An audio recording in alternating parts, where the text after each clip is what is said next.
Днес от Демократи за силна България попълниха имената на своите хора в общата дясна листа, която ще се яви на парламентарните избори през месец юли. Водач на листата ще бъде лидерът на Съюза на демократичните сили Мартин Димитров. Втори от кандидатите за депутати от Пловдив ще бъде местният лидер на Демократи за силна България и бивш кмет на града Спас Гръневски.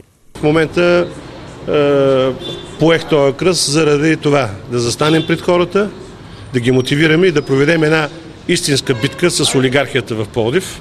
Десните са убедени, че ще преодолеят прага от 8% за влизане в парламента. Аз съм твърдо убеден, че Синята коалиция ще мине тези 8%.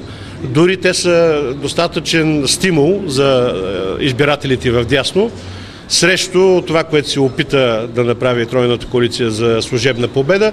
От общо 10 места за депутати от Пловдивград, Синята коалиция ще се бори за спечелването на поне 3 мандата. За съставянето на ново правителство след изборите, СДС и ДСБ ще търсят коалиция във формата НП, в който влизат ГЕРБ и други десни партии. Важното е да се застане и да се проведе честния разговор, откровенно пред хората и да се обясни на всички опасността от ново управление на БСП и ДПС. Това значи край на България и на нейното членство в Европейския съюз. Няма друго спасение за България, освен едно дясно управление, смятат още кандидатите за депутати на Синята коалиция.